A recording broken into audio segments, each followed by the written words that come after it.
Hello guys, welcome to today's video. So today I'm going over the 2020 Senate map, and I'm going to be kind of doing a kind of battleground scenario where I'm not going to assign every seat. I'm going to put some of the toss-ups, but I kind of think where the race for the Senate is at right now. So first, the Democrats currently hold 35 seats, and Republicans hold 30 uncontested, meaning that that's how the Senate is without factoring in 2020 at the time. The Republicans have a majority in the Senate right now. I believe it's 53-47 in favor of the Republicans, I believe. And now we're going to be going over to the 2020 map and seeing how that changes. Maybe that benefits the Democrats. Maybe Republicans actually pick up a few seats. We'll find out. So Oregon, we know will be safe for the Democrats. Idaho and Wyoming, we know will be safe for the Republicans. South Dakota will be safe. Nebraska will be safe. Kansas will actually come back to. That's going to be contested. Oklahoma is safe. Arkansas, Tom Cotton. Louisiana, Bill Cassidy is safe. Mississippi, while Cindy Hyde-Smith's not the best candidate, she's going to win there. Shouldn't be a problem. I think it'll be safe. Alabama will come back to. South Carolina, I'm actually comfortable putting Lindsey Graham in the safe column. I know some early polls have shown that I might be a little closer than usual, but I think Lindsey Graham's going to win there, no problem. West Virginia, I think, will be safe. Tennessee will be safe. Alaska, again, contrary to polls, I think will be safe there as well. New Mexico, I think New Mexico will actually be safe. There really isn't a strong Republican candidate that can actually make the race competitive. Illinois will be safe. The state of Delaware, New Jersey will be safe. Rhode Island will be safe. Massachusetts, the primary between Kennedy and Markey is interesting, but at the national level, we know how that's going to go. And the state of Virginia, I've always in the past put Virginia in like a likely column because it could potentially be competitive in Virginia. We've seen surprises with Mark Warner before, but I think I'll be safe this time around. So we know the Democrats will have at least 43 seats safe. Republicans will have 42 safe. Now we go to the likely states for both sides, likely Republican and likely Democrat. For starters, I think Minnesota's in the likely Democrat column. I think Tina Smith is pretty popular in Minnesota.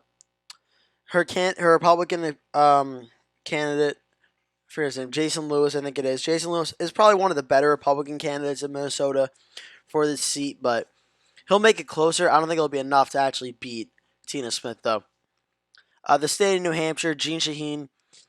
I mean, she was probably going to win re-election anyway, and the fact she's not facing that much of a high-profile Republican, Jeanne Shaheen's probably going to win re-election there without much issue.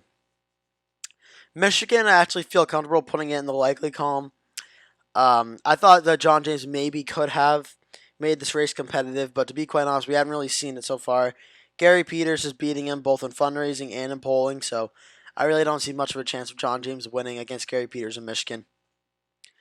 For the state of Colorado, I actually would put Colorado in the likely column.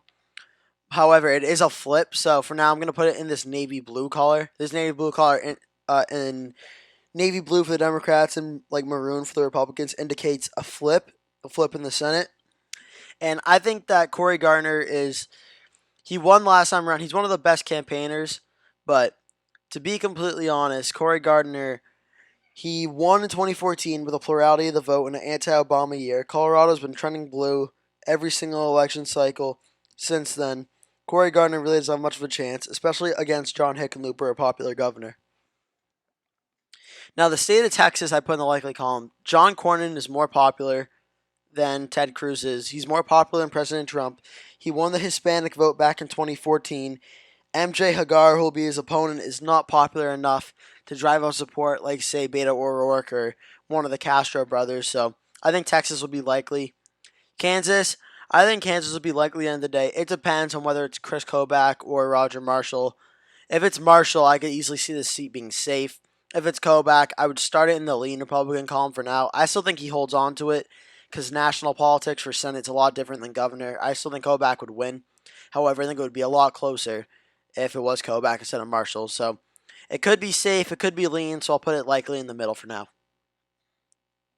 The state of Kentucky, I know everyone on the left and even a lot of people on the right want to see Mitch McConnell lose. Mitch McConnell is not going to lose this race. He's going to win a likely margin. Amy McGrath is not as well liked as people thought. She's really not doing too good in numbers against Mitch McConnell. I expect Mitch McConnell to win yet again, another 6 years in the likely margin. And I believe my final my final likely state is Alabama for the Republicans. Tommy Tuberville just won the primary. I did a video on that a few days ago. Tommy Tuberville won. Jeff Sessions, Tommy Tuberville, either one of them would have beaten Doug Jones. But Tommy Tuberville won. He has the endorsement of President Trump. And I think he's going to go on to beat Doug Jones by a pretty substantial margin. So now we have Democrats at 47 seats, Republicans at 46. Now we go to the Lien States. I have Georgia, David Perdue versus Jon Ossoff. I have that in the Lien column. I think it could potentially get close come Election Day, especially if there's high voter turnout among Democrats. I still think that'll be enough for David Perdue to win, though. And the runoff election, that's Kelly Loeffler, Doug Collins, Matt Lieberman. I expect that race to be Lien. I think that Doug Collins will outperform Kelly Loeffler, and it'll be a runoff election between Matt Lieberman and Doug Collins. And I certainly see Doug Collins winning that race and going on to become the next senator for Georgia. So that gets Republicans to 48. The state of Iowa, Joni Ernst. I know some polls show her she's a little unpopular, but she's popular enough to win re-election in Iowa. Her numbers haven't really been too hurt by all this coronavirus stuff, so I think Joni Ernst will win re-election in Iowa. That'll get the Republicans to 49 seats. The state of Arizona. Arizona, I'm also going to put in that flip Democratic column. Martha McSally is not the best Republican candidate to run in Arizona, but Republicans keep doing it. She's going to lose to Mark Kelly. She's not very popular. And Mark Kelly is out fundraising her. He's out polling her. He's beating her in every possible way. And there's just nothing that Martha McSally can do. She's probably going to lose this race. So with that, Democrats have 48. Republicans have 49. I think right now I would actually put Montana in the Lien Republican column. I think a poll came out showing Steve Bullock winning. But again, polls aren't everything. That's very important to remember because if polls were everything, Trump would have lost in 2016. So remember that polls aren't everything, but Montana, I think Steve Daines, the incumbency advantage, does help him. I think it will be very close.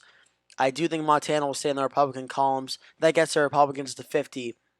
North Carolina and Maine, I'm putting in the toss-up column for now. I could see these two really going either way. I mean, some days I want to put them both in the Republican column. Some days I want to put both in the Democrat column. They really can go either way come Election Day. These are two to keep an eye on. But I think Republicans will get at least 50, Democrats will get at least 48, and it'll come down to North Carolina or Maine to decide the majority of the Senate. Thank you so much for watching. Please remember to like and subscribe, and I'll see you in the next video.